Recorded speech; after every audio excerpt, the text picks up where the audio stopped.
ওম শান্তি। আমাদের আজকের মুরলী মন্থনে সকল ভাই ও বোনেদের স্বাগত জানায়।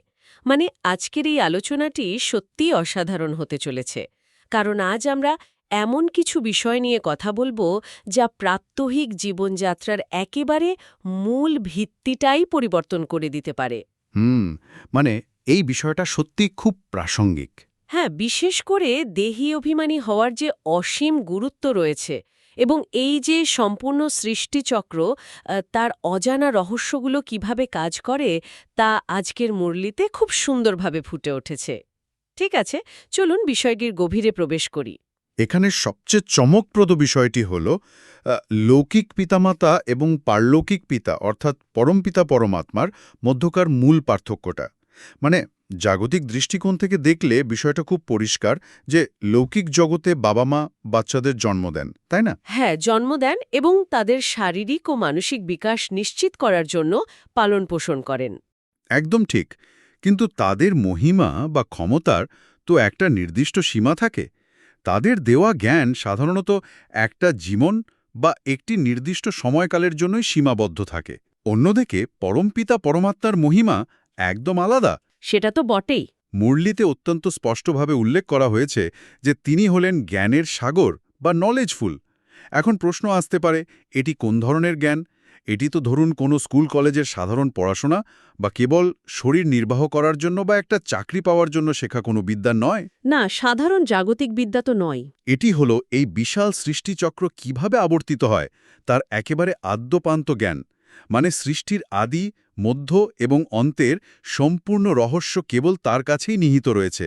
লৌকিক পিতার পক্ষে কখনো আত্মিক স্তরের এই অনন্ত যাত্রার দিকনির্দেশনা দেওয়া সম্ভবই নয়। ঠিক। আর এই পার্থক্যটা যখন মনের গভীরে বসে যায় না, তখন মুরলি থেকে অত্যন্ত আকর্ষণীয় একটা তথ্য সামনে আসে। ভারতবর্ষের প্রাচীন সংস্কৃতির দিকে তাকালে দেখা যায় সেখানে মূলত ৩টি প্রধান জয়ন্তীর কথা খুব প্রচলিত। হ্যাঁ, শিব জয়ন্তী, কৃষ্ণ জয়ন্তী এবং গীতা জয়ন্তী। একদম।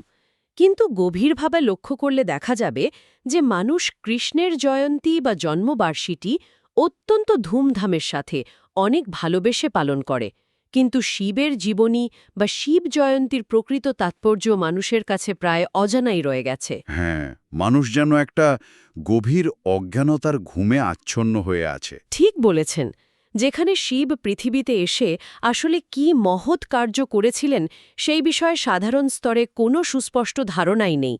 একজন নিরাকার সত্তা কিভাবে এ বিশাল পরিবর্তনের সূচনা করেন সেই রহস্যটা আজও অনেকের কাছে অধরা।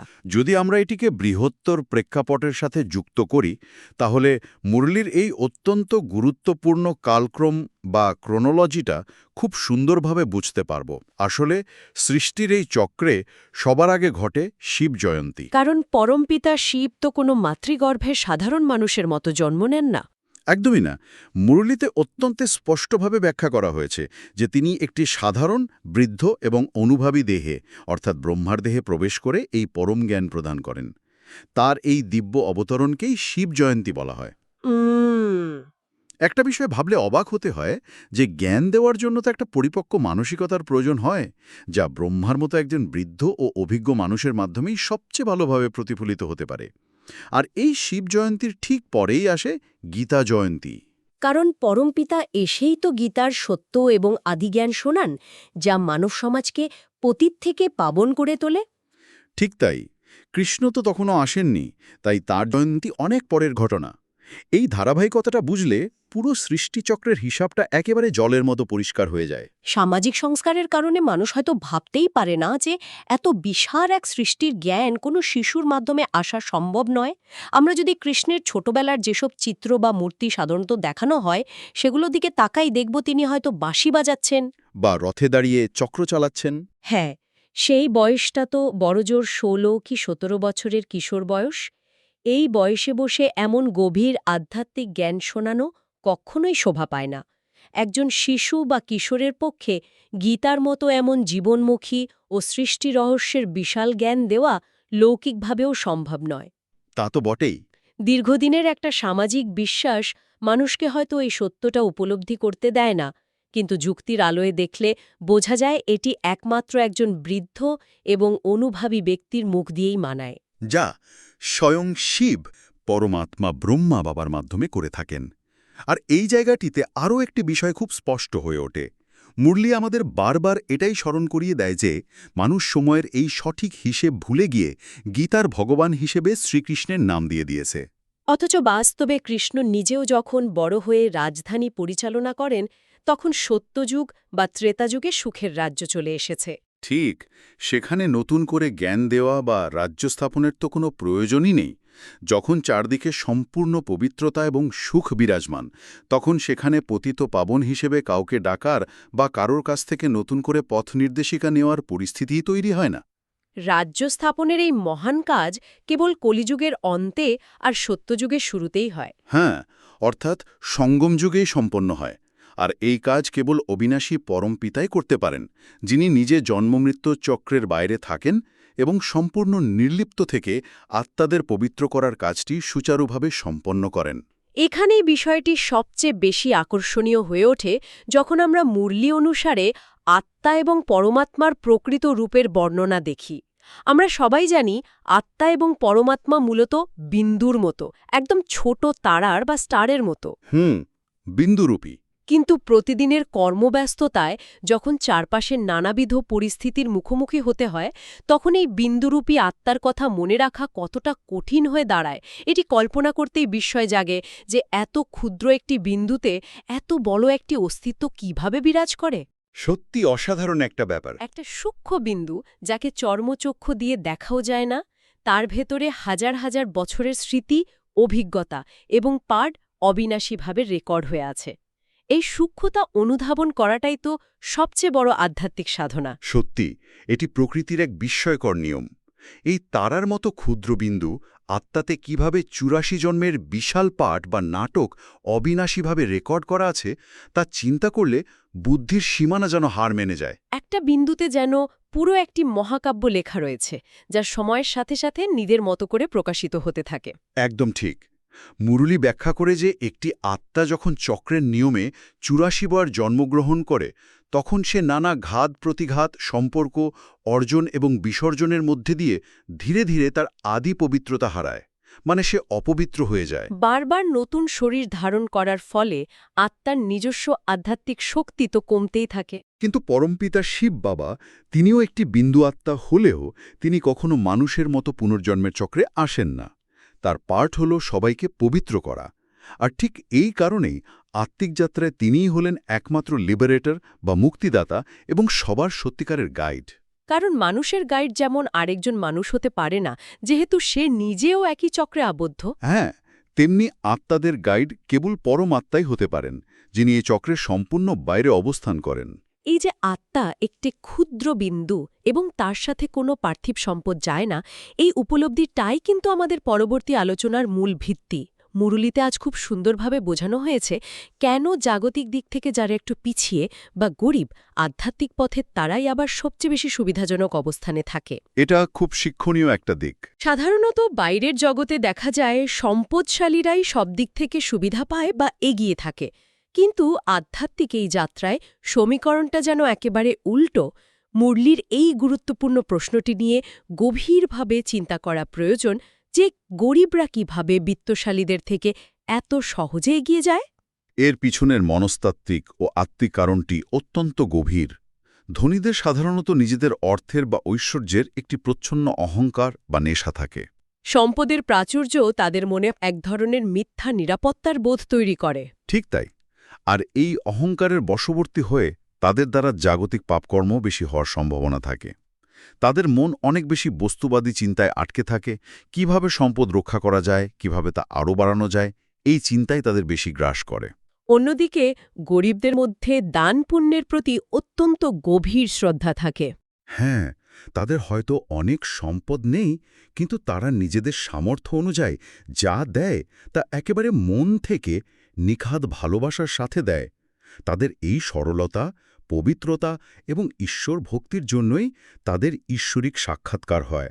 আর আধ্যাত্মিক প্রাপ্তির ক্ষেত্রে তারাই ভবিষ্যতের উচ্চ রাজপদ প্রাপ্ত করে। বস্তুত অহংকার মুক্ত মনই ঐশ্বরিক জ্ঞান ধারণ করার জন্য সবচেয়ে উপযুক্ত পাত্র।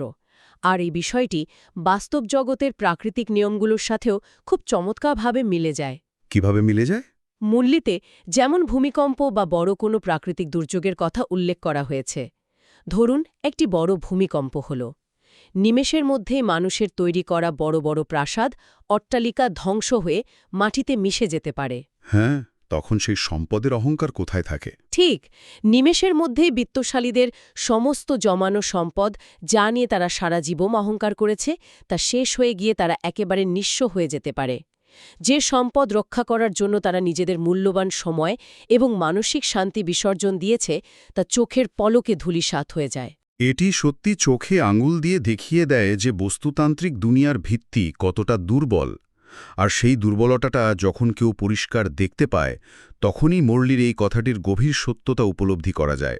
যে এই পার্থিব প্রতিটি জিনিসেরই একটি নির্দিষ্ট আয়ু বা মেয়াদ রয়েছে। সবকিছুই একদিন শেষ হবে, কিন্তু রাজযোগেরই আধ্যাত্মিক পড়াশোনার মাধ্যমে আত্মা যে জ্ঞান, পবিত্রতা এবং ঐশ্বরিক গুণাবলী অর্জন করে, তা হল অবিনাশী সম্পদ।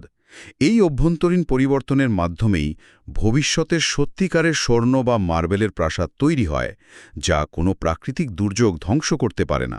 একদমই তাই। বর্তমানের এই নিঃস্বার্থ ত্যাগের ফলে ভবিষ্যতে সেই দীর্ঘস্থায়ী সুখের রাজ্য বা স্বর্গ স্থাপিত হয়।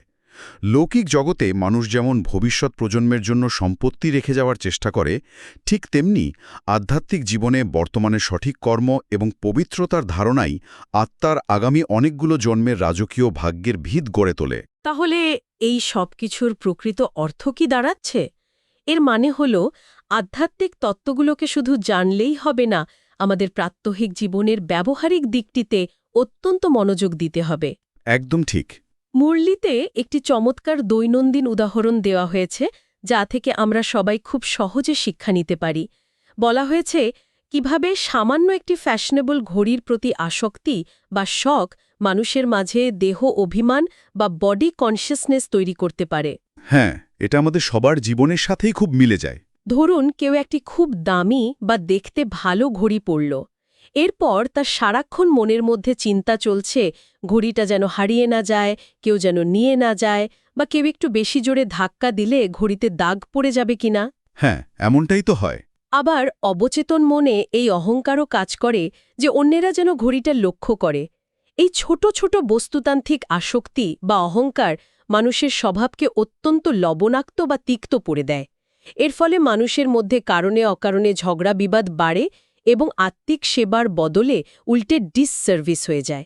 সামান্য একটা বস্তু কিভাবে আমাদের মনের শান্ত এবং পবিত্র অবস্থাকে নষ্ট করে দিতে পারে, তা সত্যিই ভাবার মতো। এটি একটি অত্যন্ত গুরুত্বপূর্ণ প্রশ্নের জন্ম দেয় যে আধ্যাত্মিক যাত্রায় থাকা অবস্থায় কিভাবে এই সূক্ষ্ম দেহ অভিমান থেকে মুক্ত থাকা যায়। কারণ প্রতিদিনের জীবনে আমাদের নানা রকম বস্তু ব্যবহার করতেই হয়। ঠিক, মুরলী এর একটি খুব সুন্দর ও বাস্তবসম্মত সমাধান দেয়। তা হল অত্যন্ত সাধারণ জীবনযাপন করা এবং একে অপরের প্রতি নির্ভেজাল আত্মিক স্নেহ বজায় রাখা।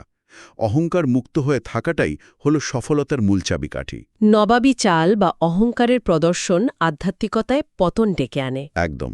আর মুরলীতে অত্যন্ত স্পষ্ট একটি নির্দেশ দেয়া হয়েছে, যদি কোনো বিষয়ে সংশয় থাকে বা কাউকে কিছু জিজ্ঞেস করার থাকে, তবে নিজেদের মধ্যে তর্ক বিতর্ক বা বিবাদ না করে সরাসরি বাবাকে এসে জিজ্ঞেস করতে হবে। কারণ অনেক সময় দেখা যায় একটি ছোট্ট বিষয় নিয়ে নিজেদের মধ্যে আলোচনা করতে গিয়ে সেটা তর্কে রূপ নেয় এবং পরস্পরের প্রতি তিক্ততা সৃষ্টি হয়।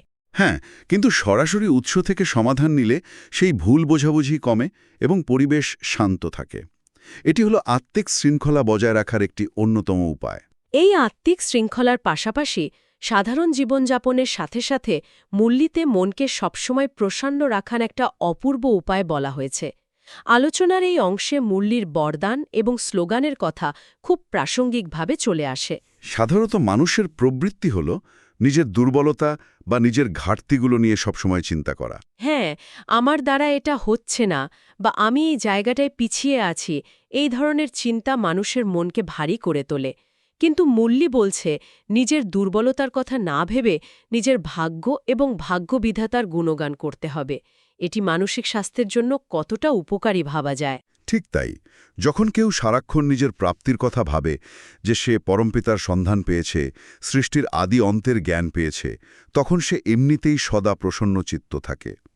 এই প্রসন্নতা কোনো কৃত্রিম আনন্দের বিষয় নয়, বরং এটি আত্মার গভীর থেকে উঠে আসা এক স্থির তৃপ্তি। আর এই স্থির তৃপ্তি বা প্রসন্নতা তো কেবল নিজের মধ্যে সীমাবদ্ধ থাকে না। না, এটি অন্যকেও সহজে প্রসন্ন করতে সাহায্য করে। মুরলীর স্লোগানে যে এক নামী এবং ইকোনমির কথা বলা হয়েছে তা ব্রাহ্মণ জীবনে সবচেয়ে বড় আধার। এক নামে মানে হল কেবল এক পরমপিতার স্মরণে মগ্ন থাকা, মনকে এদিক সেদিক না দৌড়ানো। মন যখন এক জায়গায় স্থির থাকে তখন তার শক্তি বহুগুণ বেড়ে যায়। একদম। আর ইকোনমি শব্দটি এখানে অত্যন্ত ব্যাপক অর্থে ব্যবহৃত হয়েছে। এটি শুধু অর্থের দিক থেকে সাশ্রয়ী হওয়ার কথা বলছে না, বরং নিজের সময়, শক্তি, চিন্তাধারা এবং শব্দের সঠিক ও পরিমিত ব্যবহার করার কথা বলছে। একটু ভেবে দেখলে বোঝা যায় আমরা প্রতিদিন কত অপ্রয়োজনীয় কথা বলি, কত অদরকারি চিন্তা করে মানসিক শক্তি ক্ষয় করি। ধরুন, বাড়িতে বা কর্মক্ষেত্রে একটা ছোট বিষয় নিয়ে তর্ক হচ্ছে। সেখানে 10টা কথা বলার জায়গায় যদি আমরা একটা কথা বলে চুপ করে যাই, সেটাই হলো ইকোনমি। মুরলী আমাদের শেখাচ্ছে যে এনার্জি বা শক্তি শুধু শারীরিক বিশ্রামের মাধ্যমেই বাঁচে না, বরং অপ্রয়োজনীয় চিন্তা না করলেও অনেক বেশি মানসিক শক্তি সঞ্চিত থাকে। দিতে সফলতার চরম শিখরে পৌঁছাতে পারে।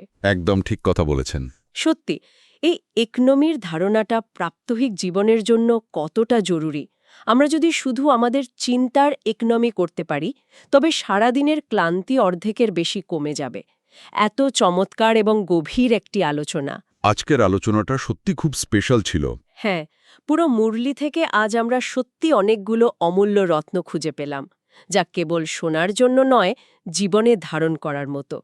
যদি খুব সংক্ষেপে আজকের আলোচনার মূল বিষয়গুলো স্মরণ করি, তাহলে প্রথমে আমরা দেখলাম জয়ন্তীর সঠিক কালক্রম, কিভাবে শিব জয়ন্তী প্রথমে আসে এবং এরপর গীতা জ্ঞান দেওয়া হয়। আর তারপর আমরা জানলাম আত্মার প্রকৃত রূপ সম্পর্কে।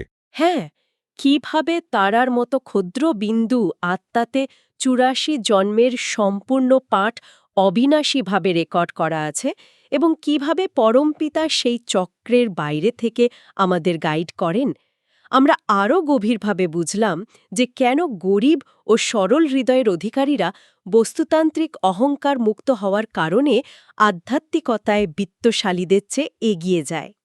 আর সবশেষে ফ্যাশনেবল জিনিসপত্রের আসক্তি কিভাবে সূক্ষ্ম দেহ অভিমান বাড়িয়ে স্বভাবকে লবণাক্ত করে তোলে।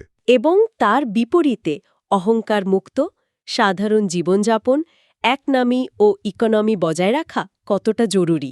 এই সমস্ত বিষয়ের উপর ভিত্তি করে আজকের মুরলী মন্থনের একেবারে শেষে একটি অত্যন্ত গভীর চিন্তার বিষয় উঠে আসে, যা প্রতিটি আধ্যাত্মিক পথচারীর আত্মবিশ্লেষণের জন্য প্রয়োজন। সেটা কি?